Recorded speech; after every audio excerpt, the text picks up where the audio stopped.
Mic of the check. 1, 2, 3, 4, 5.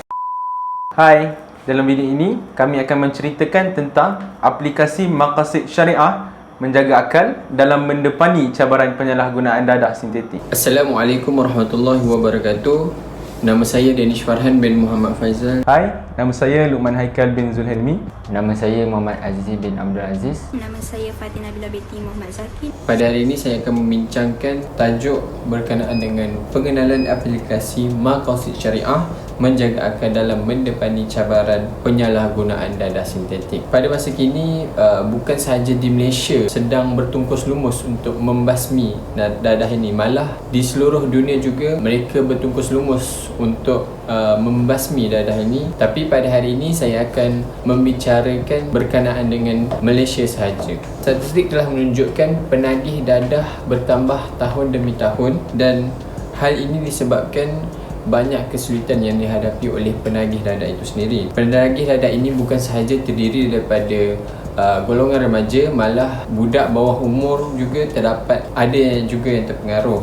Jadi di manakah dadah sintetik ini dihasilkan? Baik, dadah sintetik ini dihasilkan di makmal yang tidak diluluskan, atau kata nama lainnya adalah makmal haram. Kenapa makmal haram?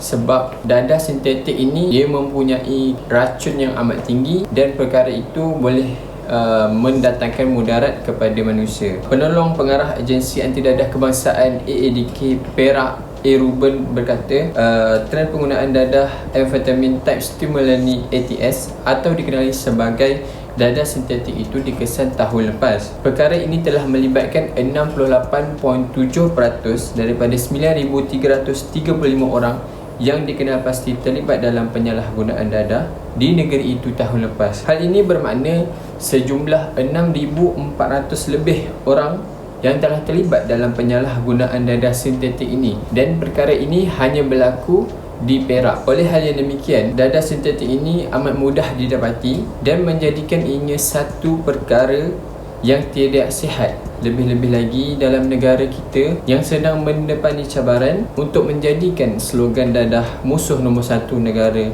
tercapai. A'udzubillahi minasyaitonirrajim. Bismillahirrahmanirrahim.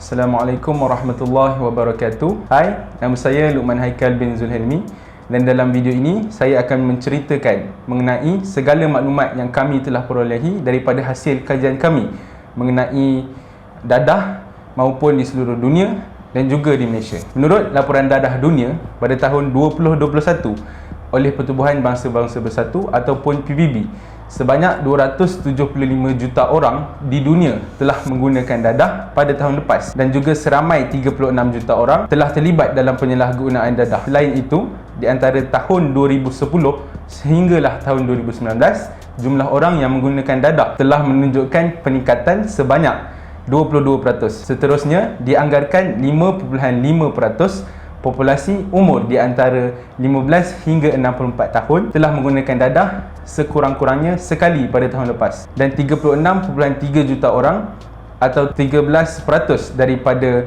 jumlah orang yang telah menggunakan dadah telah mengalami masalah hidup disebabkan penyalahgunaan dadah. Jadi, janganlah kita mengambil dadah. Baik, seterusnya di Malaysia pula, statistik terkini pada tahun 2020 telah menunjukkan seramai 128,325 orang telah dikenal pasti telah terlibat dalam penyalahgunaan dadah di Malaysia, iaitu penurunan sebanyak 9% berbanding tahun sebelumnya. 3 negeri mencatat bilangan penyalahgunaan dadah, penagih dadah serta bahan tertinggi pada tahun 2020 adalah Johor, iaitu seramai 16,138 orang atau 12.6%. Seterusnya Kelantan 13,649 orang atau 10.6%, dan Terengganu seramai 12,499 orang atau 9.7%. Seterusnya, jika dibandingkan mengikut anggaran jumlah penduduk pada tahun 2020, Terengganu menunjukkan nisbah bilangan penyalahguna dadah dan penagih dadah serta bahan per anggaran penduduk paling tinggi, iaitu dengan nisbah 0.99%. Diikuti Pahang dan Kelantan yang mencatatkan nisbah masing-masing, iaitu 0.73% dan 0.72%. Penggunaan dadah bagi ketiga-tiga negeri tersebut masih didominasi oleh dadah methamphetamine tablets ataupun dikenali sebagai pil kuda, iaitu sebanyak 90.1%. Berdasarkan ciri demografi, penyalahguna dadah menunjukkan bahawa majoriti 95.5% golongan lelaki terlibat dalam masalah penyalahgunaan dadah, serta bahan manakala 4.5% adalah wanita. Dari segi bangsa pula, mendapati Melayu masih mendominasi sebanyak 98,650 orang atau 76.9%. Diikuti China sebanyak 9,822 orang atau 7.7%. India sebanyak 7,540 orang atau 5.9%. Peribumi Sabah sebanyak 6,970 orang atau 5.4%. Peribumi Sarawak sebanyak 3,217 orang atau 2.5%, dan lain-lain sebanyak 2,124 orang atau 1.6%. Jika dilihat daripada taburan umur pula, golongan belia berumur 19 hinggalah 39 tahun merupakan kategori yang paling ramai terjebak dengan aktiviti penyalahgunaan dadah, iaitu seramai 83,041 orang atau 65%, dengan penurunan sebanyak 13.8% berbanding tahun 2019. Ianya diikuti dengan golongan dewasa berumur 40 tahun dan ke atas seramai 42,211 orang atau 32.9%, manakala remaja berumur 13 hingga 18 tahun mencatatkan seramai 2,566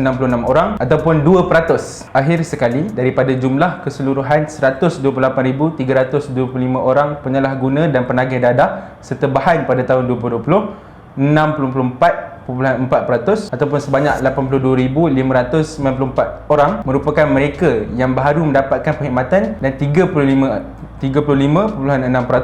ataupun 45,731 orang adalah mereka yang telah sedia dalam program rawatan dan pemulihan sejak tahun 2019 lagi. Sekian, itu sahaja daripada saya. Assalamualaikum warahmatullahi wabarakatuh. Bismillahirrahmanirrahim. Assalamualaikum warahmatullahi wabarakatuh.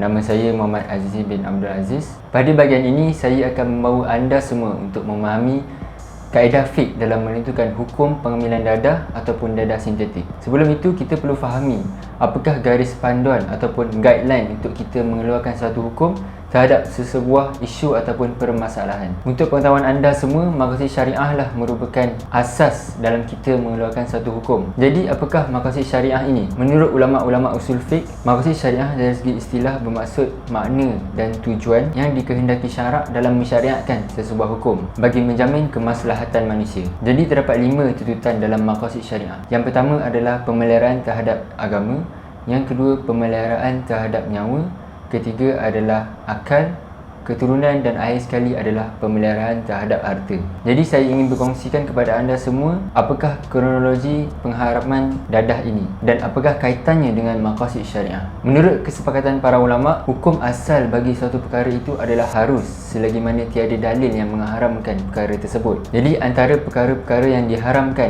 oleh Allah Subhanahu Wa Taala yang telah direkodkan dalam Al-Quran adalah arak. Ini bertepatan dengan firman Allah Subhanahu Wa Taala dalam suratul Maidah ayat yang ke-90. Firman Allah, ya ayyuhallazina amanu innamal khamru wal maisir wal ansab wal azlam rijsum min amali syaitan. Wahai orang-orang yang beriman, kata Allah, sesungguhnya arak, judi, penyembahan berhala dan juga mengundi nasib dengan batang-batang anak panah itu adalah keji dari perbuatan syaitan. Lalu apa kata Allah? Allah berfirman, fajtanibuhu la'allakum tuflihun. Oleh itu, hendaklah kamu menjauhinya agar kamu berjaya. Jadi dalam konteks dadah ini, para ulama telah menggunakan kaedah qiyas dalam menentukan pengharaman dadah ini.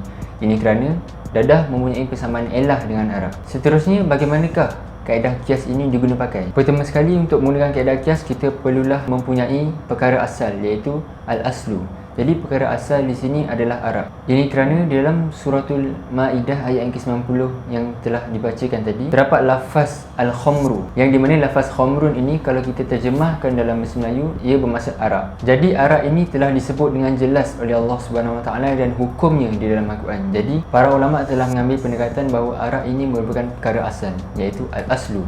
Yang kedua adalah al-far'u, iaitu perkara yang tidak disebutkan hukumnya pada mana-mana nas, sama ada Al-Quran maupun hadis. Jadi perkara baru ini merupakan dadah. Ini kerana dadah tidak sesekali disebut dalam Al-Quran maupun hadis. Dan para ulama memilih dadah kerana terdapat persamaan illah pada dadah dengan Arab. Jadi rukun qiyas yang ketiga adalah persamaan illah. Setelah dikaji mengenai dadah ini, para fuqaha telah bersepakat mengatakan bahawa illah pengharaman pada arak ini disebabkan oleh memabukkan, dan arak ini mampu merosakkan akal fikiran dan kewarasan manusia. Dan kesan pada arak ini kita dapat lihat bahawa ia juga sama kesan apabila orang mengambil dadah. Jadi itulah yang dikatakan persamaan illah antara dadah dan juga arak. Yang keempat adalah hukum perkara asal. Di dalam suratul Maidah ayat yang ke-90 ini terdapat lafaz fajtanibuhu yang bermaksud jauhilah. Dalam pengajian usul fiqh, lafaz fajtanibuhu ini diklasifikasikan sebagai lafaz pengharaman terhadap sesuatu perkara. Maka sebab itu hukum meminum arak adalah haram di sisi syarak. Walau bagaimanapun, disebabkan dadah mempunyai persamaan illah yang sama seperti arak, maka dadah juga dijatuhkan hukum haram kepadanya. Hujah ini dikuatkan lagi dengan sabda baginda Nabi Muhammad SAW, kullu syarab askar fahuwa haram. Setiap minuman yang memabukkan itu adalah haram. Hadis riwayat Bukhari dan Muslim. Di sini kita dapat lihat hikmah Islam mengharamkan dadah ini adalah untuk menjaga diri manusia agar tidak merosakkan akal fikiran yang telah dikurniakan oleh Allah kepada manusia. Jadi pengharaman dadah ini seiring dengan tuntutan maqasid syariah yang menitik beratkan pemeliharaan akal. Bismillahirrahmanirrahim. Assalamualaikum, nama saya Fatina Nabila binti Muhammad Zaki. Jadi statistik 2018 menunjukkan golongan tertinggi yang terlibat dengan penggunaan dadah sintetik adalah belia yang berumur 19 hingga 39 tahun. Jadi apakah faktor yang menyumbang kepada penyalahgunaan dadah ini? Setiap masalah mesti ada puncanya. Begitu juga aspek yang menyumbang kepada isu ini, iaitu faktor rakan sebaya. Menurut tinjauan, rakan sebaya adalah yang paling banyak menyumbang kepada masalah penggunaan dadah. Kami bersetuju dengan keputusan ini kerana selain daripada keluarga kami, rakan sebaya adalah individu kedua terpenting dalam hidup kami. Ramai remaja pada masa kini bergelut untuk berkawan dan akibatnya mereka berakhir dengan aktiviti yang tidak berfaedah. Ibu bapa juga perlu memainkan peranan yang penting dalam mengawal sedia interaksi anak-anak mereka demi memastikan mereka lebih cenderung untuk mendengar nasihat ibu bapa berbanding rakan sebaya. Tambahan pula, orang yang sudah menagih dadah berbuat demikian kerana mempunyai sikap ingin tahu tentang bahan tersebut. Setiap manusia mempunyai tahap rasa ingin tahu yang sangat tinggi, tetapi ini boleh diatasi jika mereka didedahkan dengan kesan penyalahgunaan bahan tersebut. Jika mereka sedar tentang kesan sampingan negatif dadah itu, mereka tidak akan mencuba, malah mereka akan mengelak daripada terjerumus dengannya. Di samping itu juga, tekanan emosi merupakan salah satu faktor yang mempengaruhi mereka. Mereka akan mendapatkan ubat untuk menenangkan tekanan dalam tempoh yang agak singkat jika mereka mempunyai masalah yang tidak dapat diselesaikan. Ini tidak sepatutnya berlaku jika mereka terus mendapatkan bantuan profesional atau kaunseling yang boleh membantu mereka mengatasi tekanan emosi. Pada waktu itu, akhir sekali, kekurangan pendidikan agama yang kukuh merupakan antara faktor utama. Ini merupakan faktor yang sangat kritikal kerana kita sebagai umat Islam memerlukan pendidikan agama yang sangat tinggi. Sama ada seseorang itu baik atau buruk, pendidikan agama adalah asas kepada akhlaknya. Oleh kerana dadah telah disamakan dengan pengambilan arak, Islam dengan sangat tegas melarang penggunaan dadah untuk kepentingan peribadi. Firman Allah Ta'ala dalam surah Al-Baqarah ayat 195 dengan jelas menyatakan bahawa sesiapa yang menggunakan sesuatu untuk memudaratkan dirinya adalah haram ke atasnya. Seperti yang kita tahu di negara kita, masalah penggunaan dadah semakin membimbangkan. Natijahnya, kerajaan perlu mengambil tindakan dan melaksanakan dasar bagi menangani masalah dadah negara. Akta Dadah Berbahaya 1952 merupakan salah satu langkah pertama kerajaan untuk menangani isu dan masalah dadah melalui tindakan undang-undang. Namun, pelaksanaan undang-undang ini juga haruslah dikendalikan oleh entiti kerajaan yang lain. Mengikut kajian, majoriti dadah dibawa masuk daripada negara jiran. Oleh itu, kerajaan perlu mengawal dengan lebih ketat di sepadan negara, dan pihak AADK iaitu Agensi Anti Dadah Kebangsaan perlu menggubal undang-undang yang lebih ketat dan menghukum yang lebih berat. Di samping itu juga, kerajaan perlu mewujudkan pusat pemulihan yang lebih berkesan dan maju bagi meningkatkan kecekapan dan kejayaan proses pemulihan. Ketagihan dadah adalah penyakit jangka masa yang panjang, maka mereka memerlukan bantuan daripada keluarga terdekat dan masyarakat untuk mempercepatkan pemulihan mereka bagi mengelakkan mereka terjerumus semula dalam najis dadah. Tambahan pula, kerajaan harus melakukan tangkapan dengan lebih proaktif terhadap pengedar dadah dan menghukum mereka dengan sewajarnya. Hal ini kerana pengedar dadah merupakan sumber utama bagi penagih dadah di Malaysia. Justru, kerajaan hendaklah bertindak dengan lebih cekap dan pantas untuk menangani isu ini agar dapat memastikan rakyat Malaysia hidup dalam persekitaran yang bebas dadah. Jadi itu saja daripada saya dan juga kumpulan kami. Yang baik itu datang daripada Allah, yang buruk itu datang daripada kelemahan diri kami sendiri. Wallahu alam. Assalamualaikum warahmatullahi wabarakatuh.